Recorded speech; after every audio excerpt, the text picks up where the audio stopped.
Sabe, teve uma época em que a gente, como humanidade, não se perguntava por quê. O mundo, bom, ele simplesmente era. Mas aí, alguma coisa mudou. E é essa história que a gente vai explorar.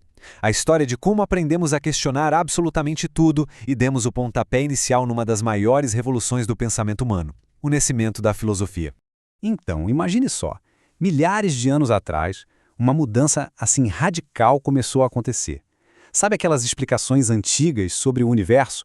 Elas simplesmente já não davam mais conta. A humanidade começou a buscar um entendimento baseado em algo totalmente novo. Revolucionário, na verdade. A razão. Foi uma verdadeira virada de chave, uma que mudou para sempre o jeito da gente enxergar o cosmos. A grande pergunta, então, é essa.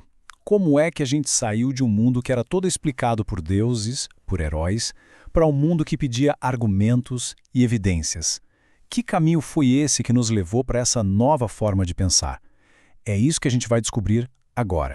Bom, nossa jornada começa com uma transição que foi, assim, fundamental. A passagem do mito para o logos. Antes de existir filosofia, o mundo era explicado pelo que os gregos chamavam de mitos. E olha, essa mudança não aconteceu do nada, não. Ela foi super impulsionada pelo surgimento da cidade-estado, a famosa polis. Lá, o debate em praça pública, a argumentação, tudo isso virou peça-chave para a vida em comunidade. E aqui tem um ponto que é crucial entender, viu? Para os gregos antigos, o mito não era uma mentirinha, uma fantasia. Longe disso.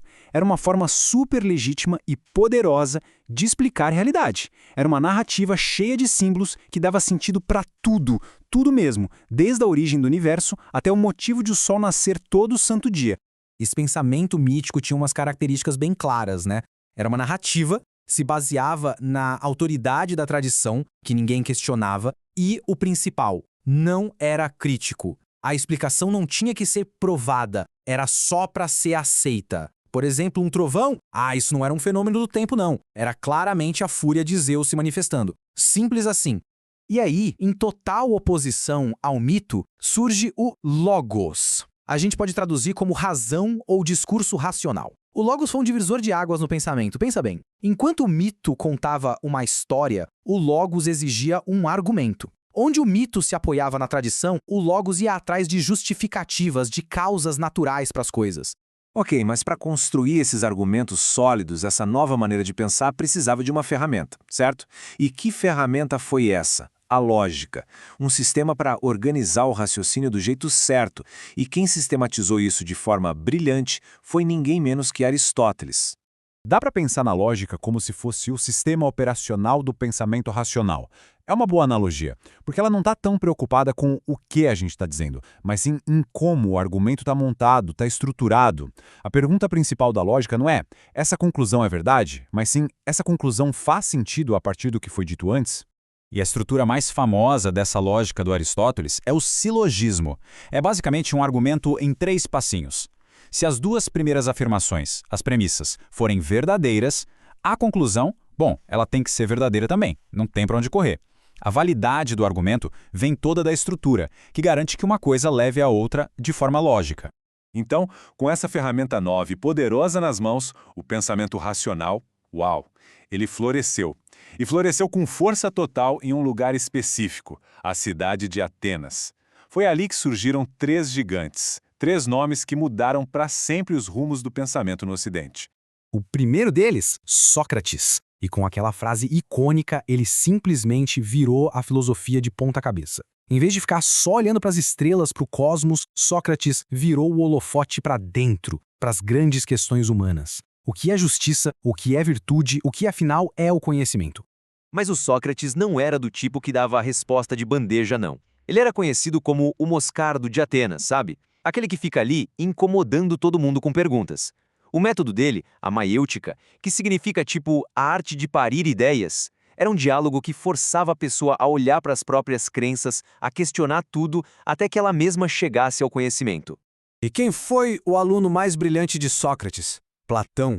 Ele pegou as ideias do mestre e construiu um dos sistemas filosóficos mais influentes que existem. E o centro de tudo era uma ideia bem radical, a de que existem, na verdade, 2 mundos.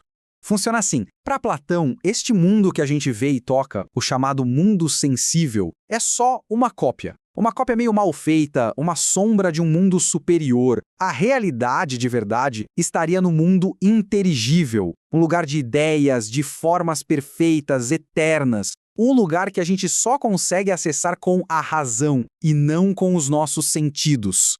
E ele ilustra isso de uma forma genial na famosa alegoria da caverna. A história é sobre a jornada de um prisioneiro que sai da escuridão da caverna e vai para a luz do sol, né? Pois é, essa é a grande metáfora da jornada do filósofo. É sair das sombras da ignorância para conseguir finalmente enxergar a verdadeira realidade, o mundo das ideias. Agora, o maior aluno de Platão foi Aristóteles. E apesar de ele respeitar demais o mestre, ele discordava num ponto. E era um ponto fundamental. Para Aristóteles, já estava na hora de trazer a filosofia de volta para o chão, de volta para a terra. A grande briga filosófica entre eles era essa aqui. Enquanto Platão dizia que a ideia perfeita de uma cadeira existe lá naquele outro mundo, Aristóteles batia o pé e dizia que a essência da cadeira está aqui, na própria cadeira de madeira que a gente está vendo e tocando. Ou seja, para Aristóteles a gente não precisa fugir deste mundo para conhecer a verdade. Pelo contrário, a gente precisa observar este mundo com muita atenção. E para entender qualquer coisa neste nosso mundo, Aristóteles criou um método super poderoso, a análise das 4 causas. Usando o exemplo da cadeira de novo, para entender ela de verdade, a gente tem que saber do que ela é feita, né? A causa material. Qual é a forma dela? A estrutura. Causa formal. Quem foi que a fez? A causa eficiente. E, por fim, para que ela serve? A causa final. É um jeito bem sistemático de entender a realidade concreta, que está bem na nossa frente. E assim a gente fez essa viagem do mito até a razão. De Zeus a Aristóteles, a gente viu como a humanidade aprendeu a fazer a pergunta mais importante. Por quê? Mas essa jornada toda deixa uma pulga atrás da orelha, né? Hoje, 2.500 anos depois, no mundo de narrativos que viralizam, de excesso de informação, o que guia as nossas decisões? Será que a gente abandonou mesmo o mito? Ou será que ele só ganhou uma roupa nova? Essa batalha entre o mito e o logos, pelo visto, continua mais viva do que nunca.